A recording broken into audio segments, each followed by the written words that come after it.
Published by Funcom and developed crucially by Shiro Games, Dune Spice Wars is a very interesting real-time strategy 4X blend with an incredibly interesting universe behind it. If we look at Northguard, another development by Shiro Games, or perhaps we consider a less known but they're more recent Wartales, another example of a similar but not the same strategy game, each of them fulfilling their own niche, and with a backdrop of a newly updated smugglers gameplay, that's what this video will feature. I'd like to discuss not just Shiro Games, and not even just Dune Spice Wars, but why Shiro Games are able to deliver these really perfect strategy game experiences within their niche, and why Dune Spice Wars may therefore be the perfect real-time strategy game, with of course some attention to Shiro Games' other experience. Without any further ado, my name is JumboPixel. Let's like the video if you do enjoy it only and begin. First up, Northguard is a really great place to start. It is perhaps Shiro Games' most well-known title. At least it was the one that was most well-known to me. On Steam, for whatever it's worth, it's received an 88% positive review rating. I think by the time you start to get around that 90% mark, you can start to trust this as a metric, particularly with nearly 35,000 user reviews. Northguard is different to Dune Spice Wars, but has a familiar feel through Shiro Games' development of the map and other things like that. It is, of course, a real-time strategy experience, but more of a sort of medieval city-building survival focus, whereas Dune Spice Wars has a stronger 4X focus, I would argue.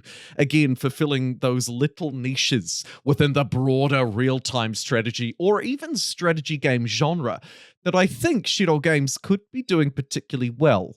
A development company that I've slept on a bit in the past.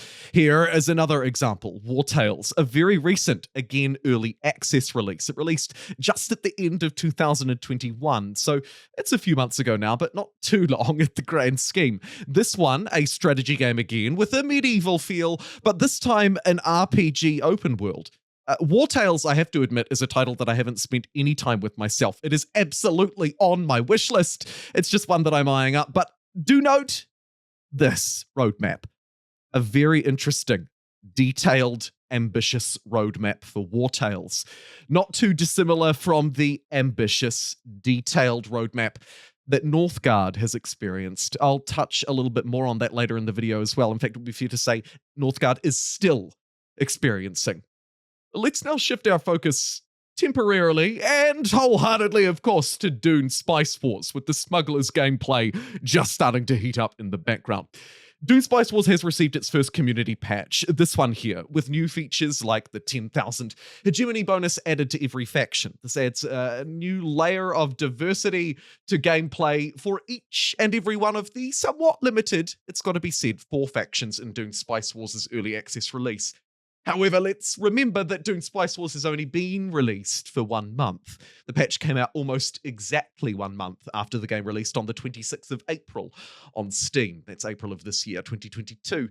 The update, of course, didn't just introduce that, though. Look at all of these other wonderful things it introduced or tweaked or changed. We saw lots of development tweaks, lots of buffs or nerfs around the edges to units in particular, a focus on combat, a focus on villages, and a few abilities unique to certain factions.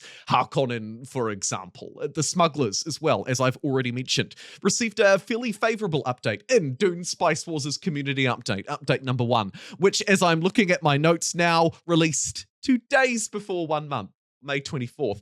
We also have this early access roadmap, laying out the future for future development, the future pathway for Dune Spice Wars, starting with that summer update, moving our way through.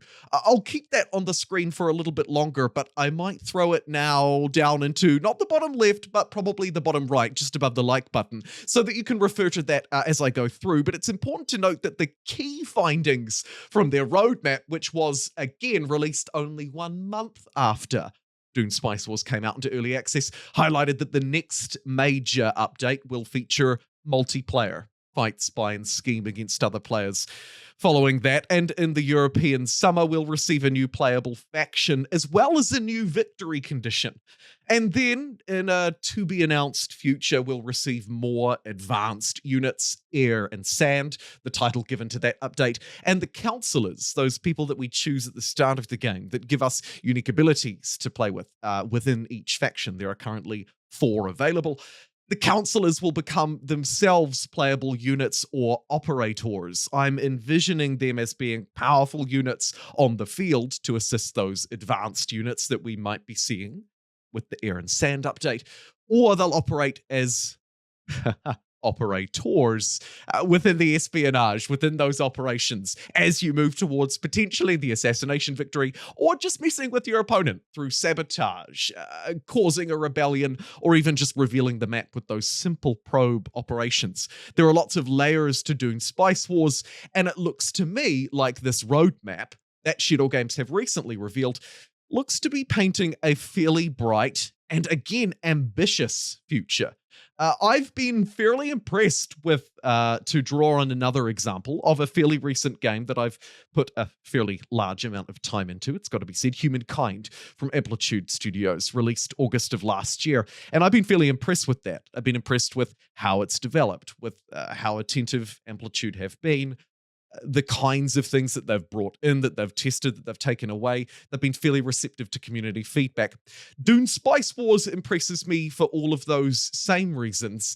And man, I've got to say, the pace of change here is incredible too. Of course, slightly different to Humankind in that this is an early access release, so I probably won't draw too many more comparisons there, but I just thought it was an interesting note of another title that I'm fairly impressed with, so maybe you could also draw your own conclusions, particularly if you're a regular viewer of the channel, because you'll know that those are both games that I've been particularly enjoying as of late. Moving along, and one caveat that I will note here in the middle of the video, if you've made it this far, you're likely interested in the topic. This is not a sponsored video. Sponsored videos on YouTube must be declared. They'll always be declared at the start. I think it's within the first 30 seconds, but I usually just upfront it immediately. Transparency is really important. My opinion can't be bought. And if you're watching an opinion piece like this, and I've made good and bad ones, and I'm not usually afraid to make either. So I just really wanted to make that really clear. This is not an opinion that's been bought, but rather sharing some observations with you. And actually, they're not brought to me just by my own mind either. Some of you have been very helpful with this. An incredible shout out in particular to a few of the channel members on YouTube who have been really useful in bringing this information to my attention. Thank you. Moving along then, if we think about Dune Spice Wars' roadmap, and then we lay that against the context that I've already provided to you, I think it builds up a fairly strong, although of course not concrete, I can't predict the future, case for why Dune Spice Wars may very well shape up to be the perfect RTS, in line with some of the other greats. When I say the great strategy games, the perfect RTS, some of you might cast your mind back to something like Age of Empires. I mean, the strategy genre can twist and wind its way into lots of different subcategories. So some of you might just jump to Civ or Humankind, or you might stretch out to something like Heroes of Might and Magic. I don't know. The genre is diverse, but I think that Dune Spice Wars can fill a perfection, or at least as close as we can get. Firstly, the context of Shiro Games' past developments. Some years now, let's not forget Dune Spice Wars isn't their first foray in strategy. Northguard released in 2018. You don't need to be particularly good at mathematics to realize that they've been doing this for a few years now. Northguard at nearly 90% positive review scores, with a slight more focus on city building, that sort of medieval colony sim element to it, is still a brilliant example of how Shiro Games have handled development over the long run. Then we look at something like Wartales, again, that I highlighted at the start. A game that is nowhere near probably as popular as Northguard.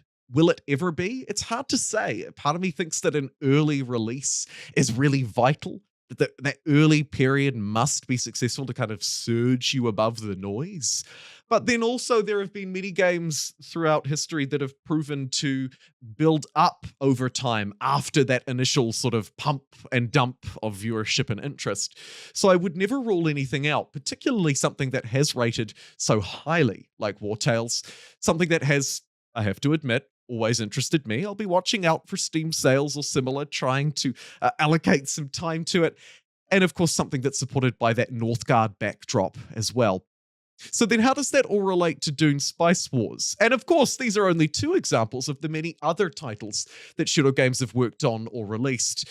I think, and I do strongly argue if you haven't already picked it up, very favorably. Northgard has gone from strength to strength. It has, of course, built up through a somewhat sort of early access. Then it's moved through open beta periods as well. The Sword and Solace open beta update, made available most recently on March 24th, 2022. It arrived not too long thereafter on May the 5th, 2022. Northgard still receiving an update. Game Reactor rated it a 9 out of 10, saying Northgard's laid-back approach to RTS is highly entertaining, and it makes the game one of the most engaging experiences we've had in the genre. Rock, Paper, Shotgun, PC Gamer, IGN, all the same, giving it fairly similar positive reviews within the RTS genre. Dune Spice Wars, not quite as favorably, but very close, has seemingly received a similar response, but this time Shiro Games delivering within the 4X real-time strategy genre. Wartales receiving, perhaps ironically, perhaps unfortunately for it, the most positive reviews of all, yet the least attention. That time within the turn-based strategy RPG genre, but still within that broader strategy umbrella. Then we turn our attention back to what limited experience we have with Dune Spice Wars so far. A seemingly very engaged community on Discord from what I've seen. On Reddit and other social media platforms relative to its following is a very engaged platform, and I can't quite figure it out if they're so engaged on these platforms, if we are so engaged on these platforms, because Dune Spice Wars is particularly interesting, because Shiro Games are particularly interesting, or because the Dune genre, that sort of subgenre that sits behind it.